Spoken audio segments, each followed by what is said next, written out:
योगी सरकार के परिवहन मंत्री और प्रमुख सचिव परिवहन पूरी तरह भ्रष्टाचारी। एसआईटी में दोष सिद्ध परिवहन कर्मियों को बचा रहे बारी बारी।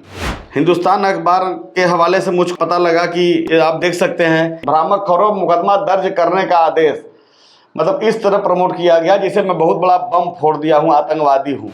ये एसआईटी की प्रति है जिसमें तमाम परिवहन कर्मियों के नाम शामिल हैं, जिसमें ये लिखा गया है कि परिवहन कर्मियों के विरुद्ध कठोर कार्रवाई की जाए। मुख्यमंत्री जी ट्वीट करते हैं कि भ्रष्टाचारियों के लिए कोई जगह नहीं है, उनकी अगली पीढ़ी नौकरी नहीं कर पाएगी। प्रथम दृष्टया ये प्रतीत हो रहा है कि माननीय मुख्यमंत्री जी भी समझ रहे हैं कि खनन परिवहन में सब कुछ ठीक नहीं चल रहा है। कि अगर कोई ये समझता है कि मुकदमे से अमित मौर्य डर जाएंगे तो अपने दिमाग से ये बात निकाल दे। खबर छापने के बाद कार्रवाई करनी चाहिए तो आप खुन्नस में हमको धमका रहे हैं। मैं डरने वाला नहीं हूँ। ब्रजेश नारायण सिंह जी, आपको वेंकटेश्वर लू और दयाशंकर जी ने बंदर बना दिया। नमस्कार, आदाब, सत श्री अकाल। मैं अमित मौर्य, आप देख रहे हैं अचूक संघर्ष। आमतौर पर यह माना जाता है कि सच किसी को पसंद नहीं होता, क्योंकि सच बहुत कड़वा होता है, हजम नहीं होता। मैंने एक समाचार पत्र छापा, योगी सरकार के परिवहन मंत्री और प्रमुख सचिव परिवहन पूरी तरह भ्रष्टाचारी। एसआईटी में दोष सिद्ध परिवहन कर्मियों को बचा रहे बारी बारी। इस पर इतना मिर्ची लग गया। हिंदुस्तान अखबार के हवाले से मुझको पता लगा कि आप देख सकते हैं, भ्रामक खबरों मुकदमा दर्ज करने का आदेश, मतलब इस तरह प्रमोट किया गया जिसे मैं बहुत बड़ा बम फोड़ दिया हूँ, आतंकवादी हूँ। अगर मैंने भ्रामक खबरें, तथ्यविहीन खबरें कोई छापी हैं तो आप पीआरबी एक्ट के तहत हमको मानहानि का नोटिस करिए, हम आपको जवाब देंगे। भारत के संविधान ने अगर आपको स्वतंत्र रूप से कार्य करने की आज़ादी दी है तो उसी संविधान ने भारतीय प्रेस अधिनियम के तहत हमको आपके कार्यों की समीक्षा करने का भी अधिकार दिया है। और एसआईटी ने सौंपी ओवरलोडिंग की रिपोर्ट, शासन को रिपोर्ट सौंपी गई है। ये बहुत पुरानी खबर है। ये एसआईटी की प्रति है जिसमें तमाम परिवहन कर्मियों के नाम शामिल हैं, जिसमें ये लिखा गया है कि परिवहन कर्मियों के विरुद्ध कठोर कार्रवाई की जाए।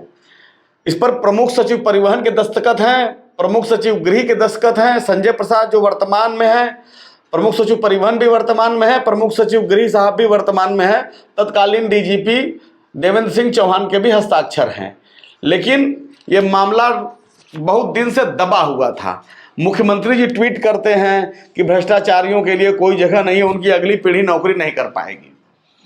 खनन और परिवहन के लेकर उन्होंने ट्वीट किया है कि खनन पर लगाम लगाए, आरटीओ कार्यालय को दलालों से मुक्त कराएं। ये मैं नहीं कर रहा हूं, ये मुख्यमंत्री के आधिकारिक ट्वीट से ट्वीट किया गया है।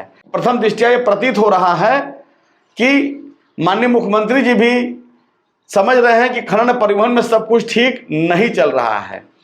सुप्रीम कोर्ट के गाइडलाइन के अनुसार ओवरलोडिंग एक संज्ञेय अपराध है। जो मैंने एसआईटी की रिपोर्ट छापी है, नियमानुसार तो तत्काल उसी समय कार्रवाई होनी चाहिए, क्योंकि प्रमुख सचिव को मिर्ची लगी है, क्योंकि वो पद पर विराजमान है। अपने आप को बहुत ईमानदार कहते हैं, तो ईमानदार कैसे मान लिया जाए? आपके पास प्रशासनिक पावर, वित्तीय पावर है, फाइल मंत्री जी तक भी गई होगी इस पर कार्रवाई करने के लिए। तो दयाशंकर जी और वेंकटेश्वर लू प्रमुख सचिव परिवहन, दोनों की आपकी एकदम नैतिक जिम्मेदारी बन रही थी कार्रवाई करने की, तो कार्रवाई क्यों नहीं हुई? सवाल तो पूछे जाएंगे ना। ये तो सिद्ध हो रहा है कि आप भ्रष्टाचार को बढ़ावा दे रहे हैं और तथ्यविहीन समाचार कुछ नहीं होता। ये सिर्फ खुन्नस निकालने का है। और मैं यहाँ पर एक बात और बताना चाहता हूँ कि अगर कोई ये समझता है कि मुकदमे से अमित मौर्य डर जाएंगे तो अपने दिमाग से ये बात निकाल दे। अमित मौर्य मरेंगे लेकिन अमित मौर्य डरेंगे नहीं। डर के क्यों जीना? हम कोई चोरी चकारी कर रहे हैं, अपराध कर रहे हैं?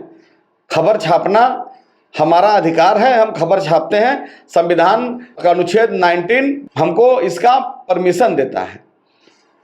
और खबर छपने के बाद लोग एक ही आरोप लगाते हैं कि पैसे के लिए करते हैं, क्योंकि जिसका नुकसान होगा तो क्या आरोप लगाएगा? खैर, बात यह विषयांतर हो जाएगी। यहाँ पर मुकदमा दर्ज करने की बात इस तरह पब्लिश किया गया है जैसे मैं भय में आ जाऊं, तो मैं भय में आने वाला नहीं हूं। और जेल की धमकी, वो कोई डरे जो जेल से डरता हो, मैं किसी से नहीं डरता। इस धरती पर कोई खुदा नहीं है, जिसने पैदा किया है वो बचाएगा, हित अहित सब उसके हाथ में है। मैं किसी से डरता नहीं, डर के कभी नहीं जीऊंगा। संपादक का दूसरा घर जेल ही होता है। मैं व्हाट्सएप फेसबुक का पत्रकार नहीं हूं, मैं संपादकीय टिप्पणी लिखता हूं, बगैर देखे बोलता हूं। और रही बात, आप कार्रवाई करिए, जब दोष सिद्ध है तो कार्रवाई क्यों नहीं हो रही है? सब अच्छे अच्छे जगह पर हैं, उससे अच्छे जगह पर हैं, तो आपकी संलिप्तता भ्रष्टाचार में क्यों न मान लिया जाए? प्रमुख सचिव वेंकटेश्वर लू या माननीय मंत्री दयाशंकर जी, आप खबर छापने के बाद कार्रवाई करनी चाहिए, तो आप खुन्नस में हमको धमका रहे हैं। मैं किसी से नहीं डरता सिवाय ईश्वर से। जीवन मरण लाभ हानि जस यप्यस सब विधि हाथ। मुकदमा जो है संपादक का गहना होता है, बशर्ते वो मुकदमा चोरी, लूट, हत्या या बलात्कार का न हो। खबर छपेगी तो आरोप लगाने वाले आरोप लगाएंगे ही, मुझको इस सब आरोप से कोई फर्क नहीं पड़ता।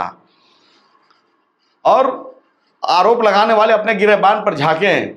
मुझको तो ब्रजेश नारायण सिंह परिवहन आयुक्त पर तरस आ रहा है कि इनको भी प्रमुख सचिव और परिवहन मंत्री ने बंदर बना दिया है। जी हाँ, ब्रजेश नारायण सिंह जी, आपको वेंकटेश्वर लू और दयाशंकर जी ने बंदर बना दिया।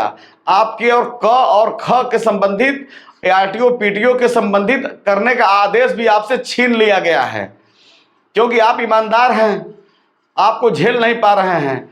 हालांकि मैं ये कुंठा में नहीं कर रहा हूं कि आपने मेरे खिलाफ आदेश किया तो यह शब्द प्रयोग कर रहा हूं, क्योंकि आपको पता है जब आपने मिर्जापुर आरटीओ को अटैच किया था तो आपको बहुत फटकार लगाई गई थी। आपका रिटायरमेंट बहुत कम है, लेकिन परिवहन विभाग बहुत बदनाम विभाग है। सबको पता है लाइसेंस कैसे बनते हैं, सबको पता है फिटनेस कैसे होते हैं। भ्रष्टाचार परिवहन विभाग के रग रग में भरा हुआ है और मुझको धमकाया जा रहा है। जरा अपने गिरेबान में झांकिए, आपके नीचे, आपके ऑफिस के नीचे जो परमिट जारी होता है वो परमिट कैसे जारी होता है जरा पता करिए। आपके ऑफिस के नीचे दलाल हैं जो परमिट में दलाली करते हैं, उन पर एफआईआर करने का हिम्मत तो है नहीं आपको।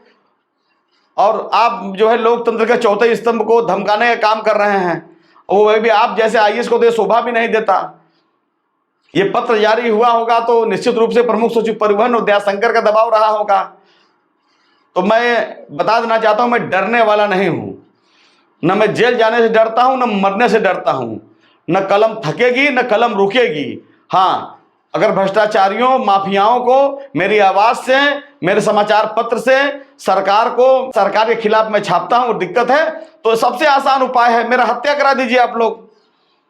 न हम रहेंगे न बोलेंगे।